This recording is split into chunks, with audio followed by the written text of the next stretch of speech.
Why didn't... Bears, blog, boys, you know it all, computer, analytic, geeky nerds. Michael Schneider, Tom Cavanaugh, the Bear, blog, boys, know-it-alls, doing some podcast somewhere. Nobody wants to hear you. Geeks, you pencil-pushing, skinny jean-wearing geeks, you. Coming to you live from our mom's basement, this is the Bears Blog Boys podcast. I'm your co-host, Tom Cavanaugh, here with my good buddy and other co-host, Michael Snyder. Snyder, this is a huge game for the Bears coming up. I feel like, I never want to say opponents are easy on the schedule, especially when they don't have like a losing record or anything like that. But the Bears' stretch of games after this Steelers game gets pretty tough. They run into a lot of divisional matchups. So I just think this game is so crucial. The Bears get this win, and then it can worry about the more difficult teams maybe splitting that series. I just think things will be a lot harder if they lose this game. But, buddy, how are you feeling? And do you feel the same way about this Bears-Steelers matchup? I'm feeling good, man. And, yeah, I'm with you. I think we could say, like, this is a must-win just because then we know the road we have moving forward, right? You go 8-3, and then going against the stretch, okay, you could feel okay about, losing a few games. But you lose this one, it's almost like that Ravens game, right? You felt like, okay, you got to make a statement. You gotta win it. This is kind of like that same vibe. I know that didn't work out that first time, but this is the one where you kind of recoup from that, and you got to take this one home. Yeah, you most definitely have to take it home. I just think that the Steelers are that we'll talk about their team, but they're a weird team, right? I think they're talented in certain areas, but it's a weirdly put together roster. I think that it's a really old roster, and there are spots where on paper, if you haven't watched that player in a really long time, you'd be like, oh, they're pretty strong there. But like when you like actually look into the context, you're like, okay, wait, you can maybe actually get after this spot of the roster. We'll talk about the ins and outs. But Snyder, I think the whole narrative it's funny because every single matchup the Bears have had against the NFC or the AFC North, we have been uncertain who the quarterback was going to be in those games. It's really funny. It's worked out that way. The Ravens, we thought Lamar Jackson was going to play. It ended up being Tyler Huntley. Joe Flacco, we didn't know until like Friday or Saturday that he was going to play. And now it sounds like it's going to be Rodgers, but I mean, he fractured his wrist. We don't quite know if it will be. To be honest with you, Snyder, I don't think it makes that big of a difference. I don't think the Steelers play a style of football where they're putting a lot of onus on their quarterback anyway. I think they're like really just trying to regulate them as more of game managers. But I don't know. What is your thoughts on this whole quarterback situation, the unknown for the Steelers? Yeah, to be honest, the Bears fan in me, I want to like slay the dragon of Aaron Rodgers and just beat him when he's old, brittle, and just not the guy who's been terrorizing us for so long, most of my adulthood. So I almost do want to play Aaron Rodgers. 'Cause I just see every weekend I see this Pittsburgh offense kind of struggling, and I see him getting frustrated. I see him yelling at his players and stuff. And I just want to see the Bears just disrupt that and make him even more frustrated. So the Bears fan in me, I do want to see that. But I think I'm with you. This offense, again, it's an Arthur Smith offense there. It doesn't scare me either way. You're right. So I don't think it really makes a big difference who plays. Mason Rudolph would be the backup. I think we've seen enough of him that he, again, struggles to move the ball forward. And I just think it's very much the same either way you go. Yeah, both these teams are kind of constructed to play the same way. I feel like the Steelers have kind of made a living off in winning in those tight situations where things can go either way. I feel like the Steelers' luck is kind of carried over through season for the last couple seasons until they get to the playoffs. The Bears kind of have won the same way this year. So they're similar teams, maybe not on how they're constructed roster wise, but in like the ways that they want to win, they're kind of leaning into the I guess, fickle ways of winning.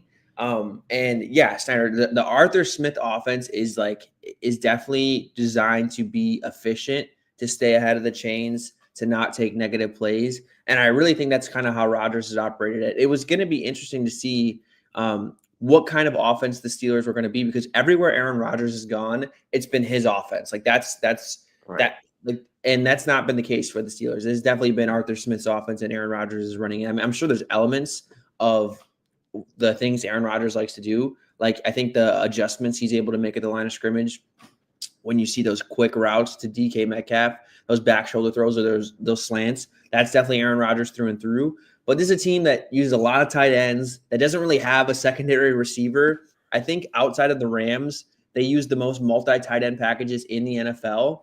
So, it's they're teams that are kind of wanting to win similar ways.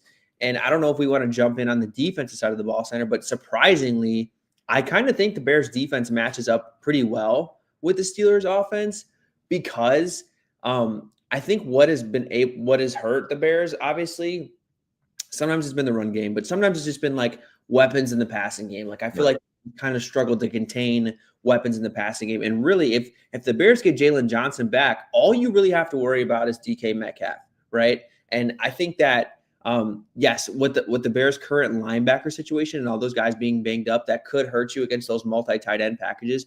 But through the pass game, they don't really scare me a whole lot if that's what they're going to come out and do. If they're going to put like Darnell Washington out as a consistent threat in the passing game. I know he had that one cool play, but I'm not really nervous about Darnell Washington breaking explosive plays.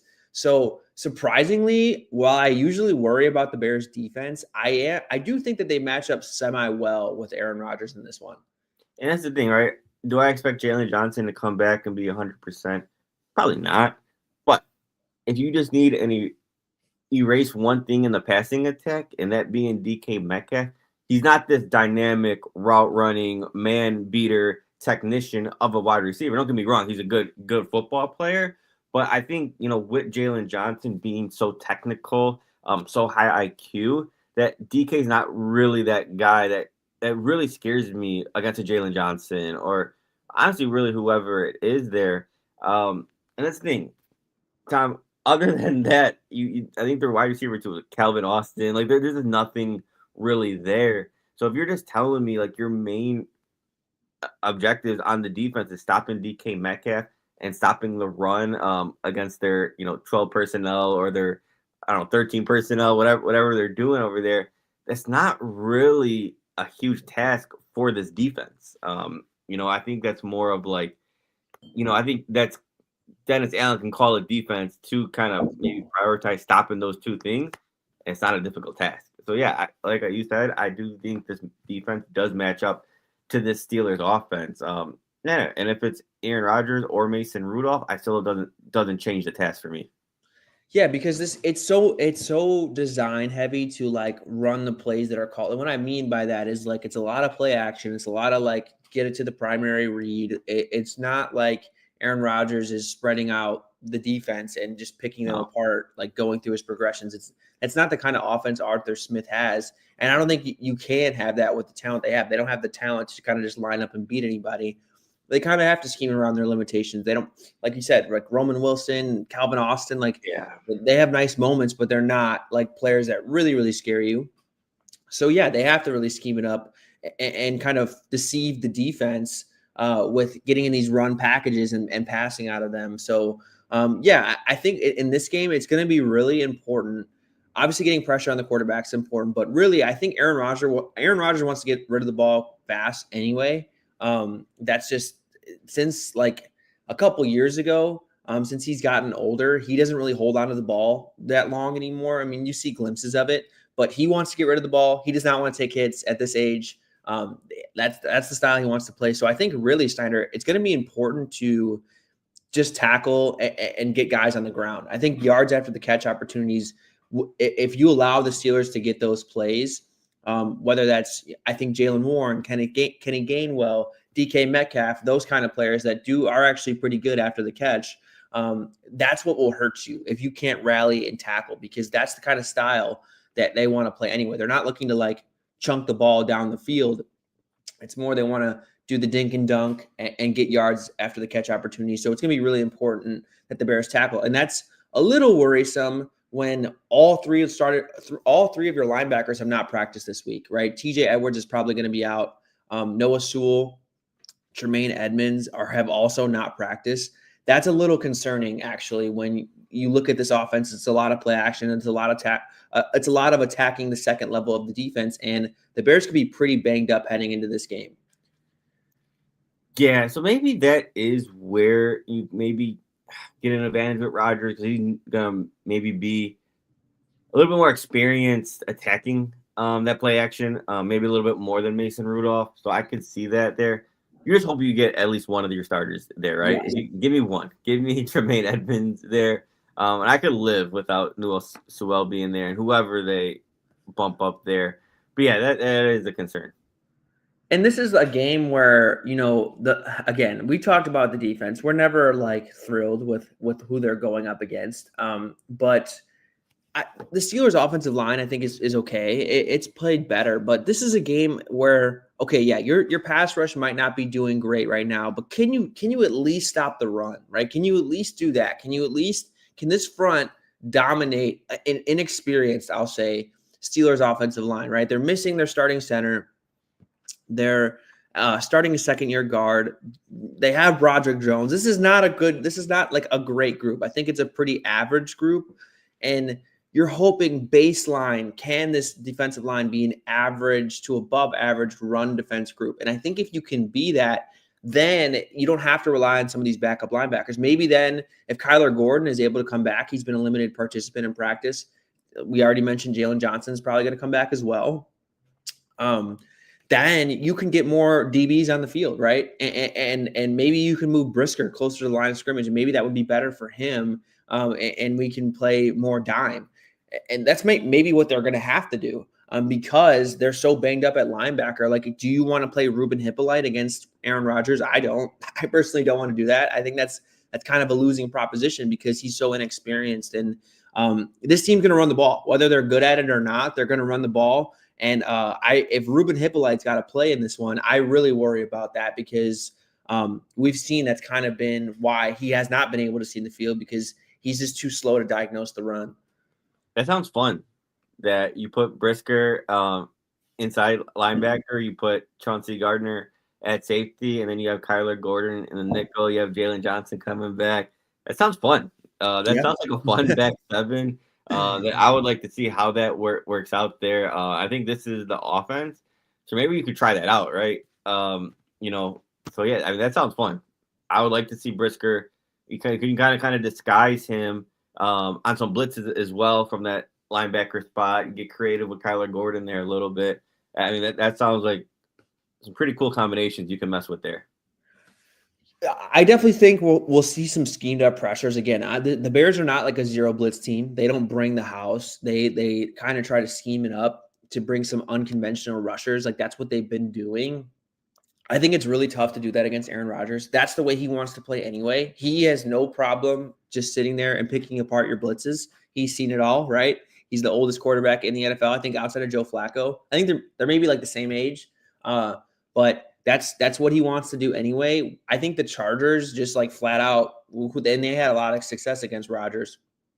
They flat out just like didn't. I don't think they blitzed him once that game, and I think we're going to continue to see that. Because that's the way this offense wants to play anyway.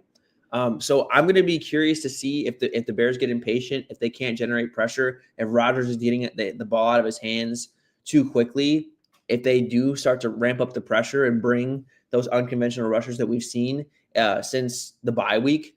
But ultimately, like I'm willing to play a bend, don't break style of defense because that's a hard way to live consistently throughout a game. If you have to just continue to dink and dunk your way down the field, I'm willing to live with that, especially because I don't think the Packers have like the game breakers to break this game open. If you have to continually like to play for the short passes and then get caught flat-footed on deep passes. I know DK Metcalf has been a good deep threat in the past, Center, but you talk about like DK Metcalf, there's obviously strengths to his game, but he's not like this like elite number one receiver. I would go even a step further in that the Steelers don't really aid him at all in terms of getting him easy looks. He is on the boundary like almost all the time, and that's going to play right in that's going to be easy pickings for Jalen Johnson, to be honest. So if that's the way they want to use him and really just split him out wide and make him that X receiver and not really hide him at all, in the formations. I think that's going to, if Jalen Johnson's back, even not at full health, I think he's going to take him away pretty easily. Yeah, you know what, Tom? I was talking about this with my manager at work. I'm so thankful I can even say this.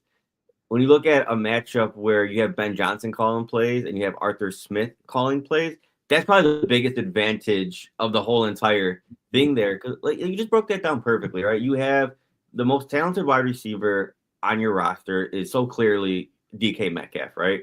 And you're kind of just using him as that like sacrificial X wide receiver, get a little bit of attention, right? But then you see like, for example, Dave Canales with the Panthers, right? You see Tetiora McMillan broke out because now you're using him in the slot more. Now you're moving him out wide. And you always see all like the best wide receivers get utilized that way. The way the Bengals would use Jamar Chase, the way Kevin O'Connell uses Justin Jefferson.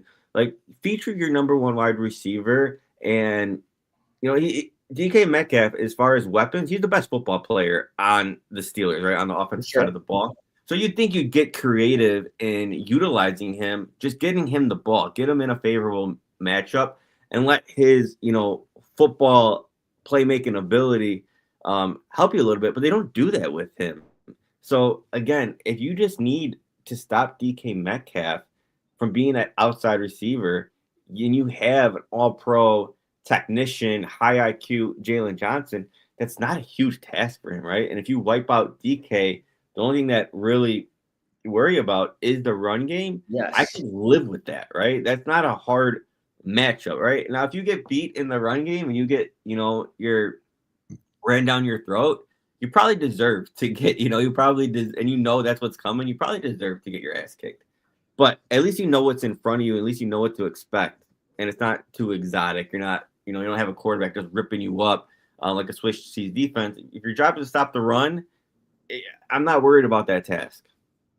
Yep, that's kind of the way I see it as well. I think that you got to worry about DK, but again, like I think sometimes he just gets phased out of games because of exactly what we just talked about. That he's not really aided. He's not made the focal point of this offense, despite him being the most talented player. Again, this is like a team that wants to feature their tight ends. They want to do play action off their run looks. That's what they want to do. And I think sometimes DK suffers from that. So yeah, but as long as you don't have to worry about him, which if Jalen Johnson's back in this one, I really don't think you will. Maybe I'll be wrong.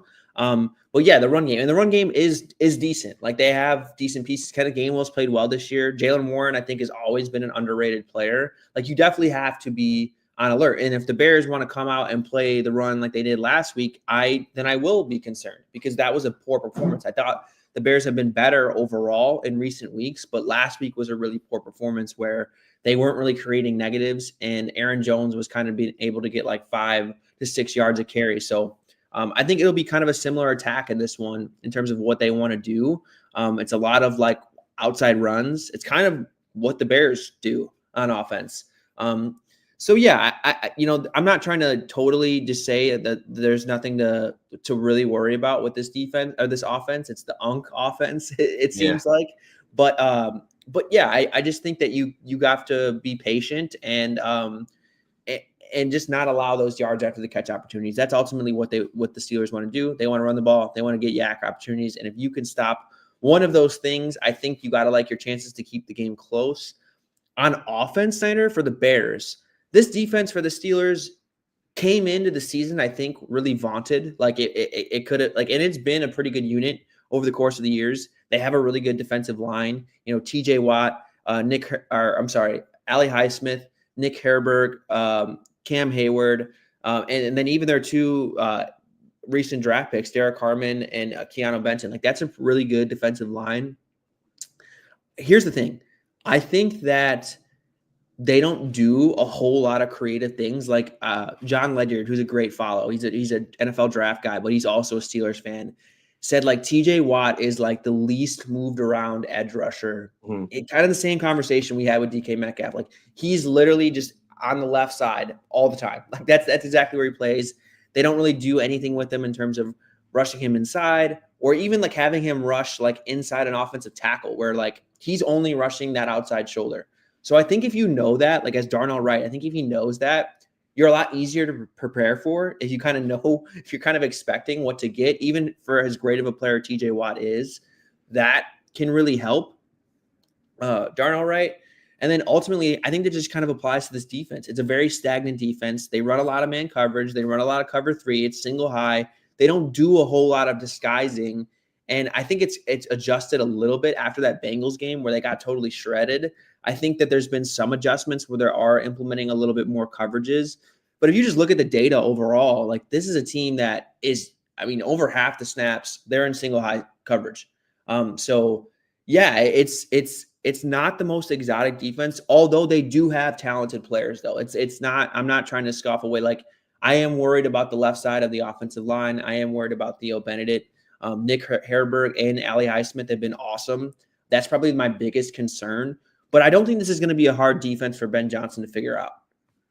No, again, that's why you're so thankful that you have Ben Johnson there. It's funny, Tom. Like their defense is almost filled with just a ton of round one or round two picks. Like you look on paper and maybe you're playing Madden or something. You're like, damn, this is a lot of talent there. But not too effective. I mean, yeah, their defensive line definitely. I mean, Cam Hayward still he's graded as the first defensive tackle per PFF. Herberg is really up there, and then you have TJ Watt, which again you feel good about Darnell Wright in that matchup. That's why you drafted him there. But yeah, I mean, good talent on paper, not really that productive though this year. Yeah, I think they're definitely held back from some coaching limitations, and their corners, like their whole plan at corner was just a little confusing, right? They come in and they want to be this man coverage heavy defense, yet they signed Darius Slay and Jalen Ramsey, like who are definitely in the twilights of their careers, and they get absolutely torched in man coverage because they're old, right? And they can't hang with like the Bengals and, right. and these other teams. So then they end up moving Jalen Ramsey to safety. They trade for Kyle Duggar, and they have had more stability there. I just think that if Darius Slay plays in this one, that's who you want. I'm sure they're going to have Joey Porter Jr. matched up on Rome as much as they can. But that's who, if Darius Slay plays in this one, I think he's questionable with the concussion. I have no idea the status of if he'll actually play or not. That's who I want to get matched up on. I want Rome. This is a Rome Odunze game through and through.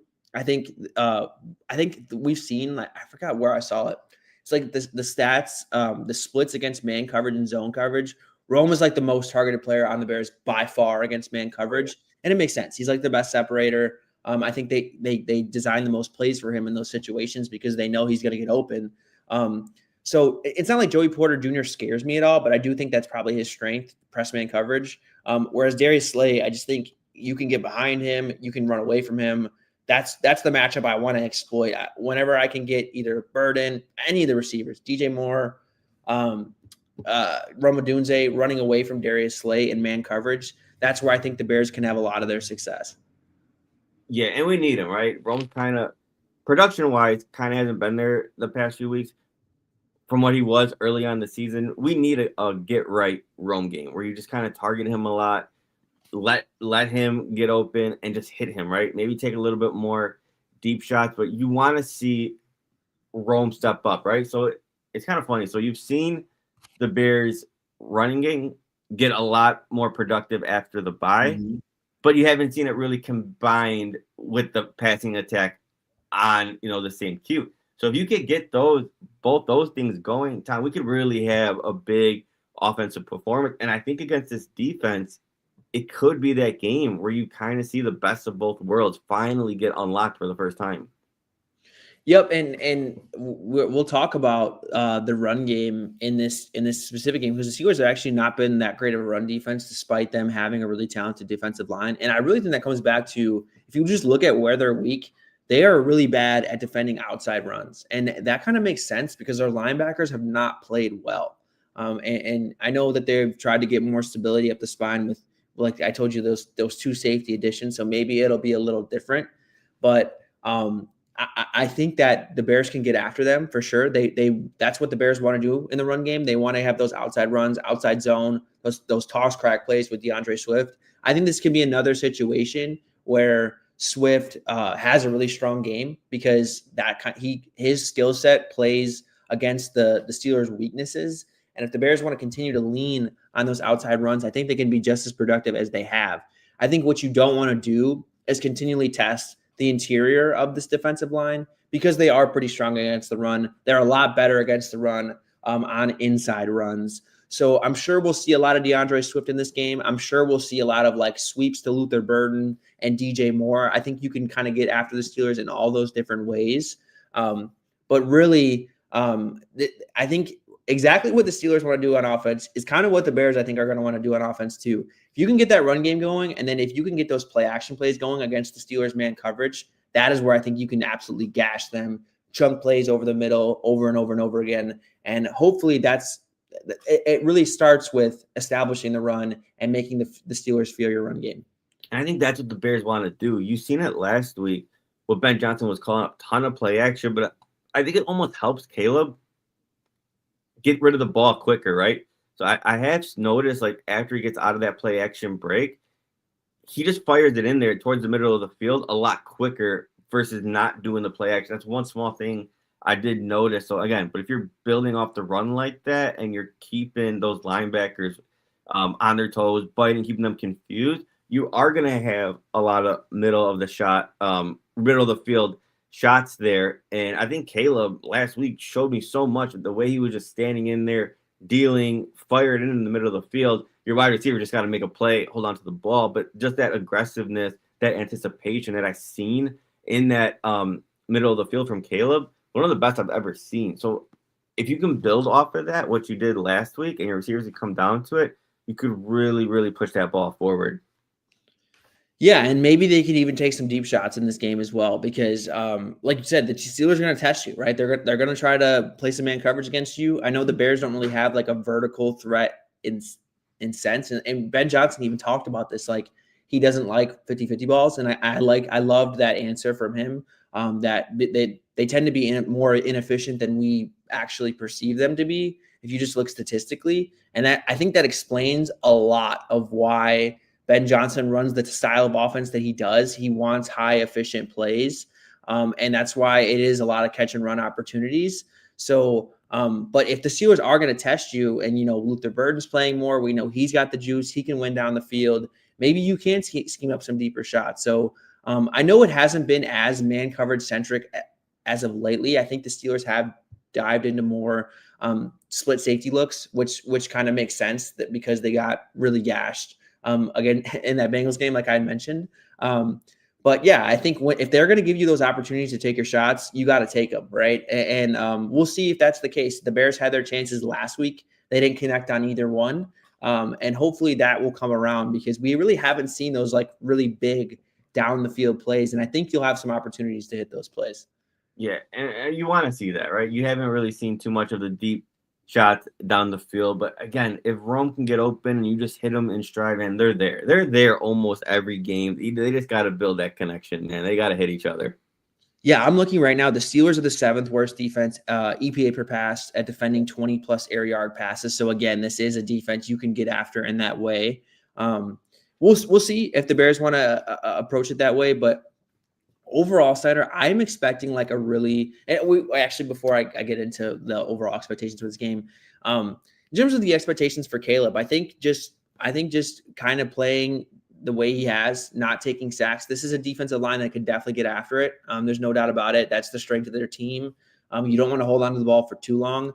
I'm not expecting a lot of blitzes. I know the Steelers do like to blitz every now and then, but they can really just win with their front. And I'm sure if they do blitz, I hope that the Bears have better answers for it than they did last week. Sometimes I think like something that I've noticed is that the Bears really do put a lot on Caleb in terms of just like pure progression dropbacks and not really just having quicker answers against the blitz, like whether that's a screen call, something to call at the line of scrimmage to get out of the look that you're in. And maybe we'll see more of that this week in a defense that I think you can get some yards after the catch opportunities. But in terms of Caleb's expectations, I think, just continue to do what you do.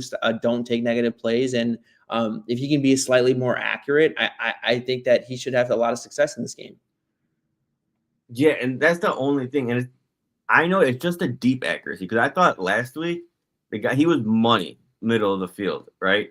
It's just the deep one. It's the 20 plus yards that you just want to see him just hit someone. You don't have to overthrow everyone. And I don't know if he's just terrified of the ball being intercepted. I don't know what it is, but it's just the deep accuracy, man. Yeah, for sure. And that's definitely got to improve, and I think we'll see it grow over time. But in terms of the expectations of this game starter, I think it's going to be one of these weird, fluky, like the weirdest stuff is going to happen. Both of these teams have like black magic surrounding them, and I think it's going to be a low scoring game. I think it's going to be one where it's going to come down to a few possessions, and the team that makes the least amount of mistakes will probably end up winning it. I think it's going to be one of these close score end of the game, like game-winning field goal types, because this is how both of these teams have kind of lived. The Steelers have lived this way throughout the years. I don't know if they have in recent weeks with Aaron Rodgers, but yeah, I don't think either of these teams have shown the capacity to like fully blow out teams. So I think it's going to be a really close game. I'm projecting like a 24-21 type of score. But who do you have winning in this game before I say who I have winning? I have the Bears. Okay. The Bears are 2.5 favorites at home. I just think the biggest X factor here is the Bears offense just has more horses on their stable. And I gotta believe in Ben Johnson, the play caller, over Mike Tomlin, Arthur Smith. And, I just think they're going to make our jobs easier because of that mismatch. And that's why I am leaning the Bears. But yeah, I think it's going to be another close one. But I do think the Bears come away. Yeah, I like the mismatch in play callers. I think Bears offensive coordinator Ben Johnson versus Terrell Austin, or I think that's the defensive coordinator's name, I think is a mismatch in itself. And yeah, if they want to come out in these stagnant looks, I think that's going to be, again, like easy pickings for Ben Johnson and what this Bears offense wants to do. Maybe they'll disguise things more. Maybe they'll ramp up the exotic blitzes. I know that the Steelers have done that in the past. I was trying to look up the statistics of how often they blitz. And I could do that right now, actually. But yeah, I think that's a total mismatch. But I do want to give their offense some credit. I think that they're off. I'm not saying that there's a mismatch in play caller between Aaron Rodgers and Arthur Smith versus Dennis Allen. But look, the Bears defense is just not that talented, right? Like the Bears defense can definitely be gotten. And I know they're getting some guys back, but they're really banged up at linebacker. This defensive line can't generate a pass rush. And you don't really want to blitz Aaron Rodgers. So I think the Steelers will have some success on offense. I just don't know if the Bears have the guys to fully want to stop what the Steelers want to do. They haven't been able to do that to really anybody. So I'm not expecting them to do that with the Steelers. So for those reasons, I do think the Steelers offense is going to have some success, but I just think that the Bears offense, like you said, they're more talented on offense. They have the better play caller in this scenario. And for those reasons, I will also lean the Bears here, but I do think it's going to be a really close game. And the Steelers have blitzed a lot. They're the fourth most amount of blitzes on pass plays. So that's something the Bears will definitely have to prepare for. But again, I think that they have the right play caller and the right weapons to do that. If the Steelers want to blitz a lot, I think this is a great game to get Luther Burden more involved, make him the quick outlet guy, because we know how dynamic he is after the catch. So yeah, I just think the Bears have a lot of answers on offense for what the Steelers want to do, and that's ultimately why I think the Bears win this game. Yeah, and that's what I'm thinking, Tom. Why I'm always so optimistic about the Bears figuring out, because you haven't seen it fully put together for a full game as far as like penalties, offensive line gelling together, which I think they are now. The run game's gotten going, but then you kind of see, the pass game kind of back up. So if you can kind of get all those gelling together, we haven't seen a full clean game where everything's clicking for this offense yet. And I think it's coming. It very well could be this one. When you combine that with the play caller, I think, I got to believe in the Bears, man. It's going to come together. Absolutely. And it's going to be sweet, right? If the Bears can get this win against Aaron Rodgers to send him on his way out. Look, this is going to be Aaron Rodgers' last time probably playing against the Bears, I would assume. I mean, he could come back next year, but we only play the Steelers like every 4 years, I think, every 3 years, something like that. So this is probably going to be the last time the Bears play him, and it would be really sweet to send that last time out with an L, because we know he has given a lot of L's in our day. But look, this is a new Bears team. The Bears have been a dysfunctional mess for most of Aaron Rodgers' career. I'm not saying that there's still not traces of that dysfunction within this team, but this is a new team. And hopefully with this being an adult operation and the Bears just being a more improved team in general, the Bears can send Aaron Rodgers' last trip to Soldier Field out with an L. Right. No, I need that. Because my first trip to Soldier Field, he threw a 4th and 7 bomb to Randall Cobb to lose the division and be sent home out of the playoffs. So we could take care of business. His last game at Soldier Field, Tom, I need that sweet revenge. Most definitely. All right, y'all. Well, this is going to be it for us today. We will be back to recap this game, but until we meet again, y'all keep it real and bear down. Bear down.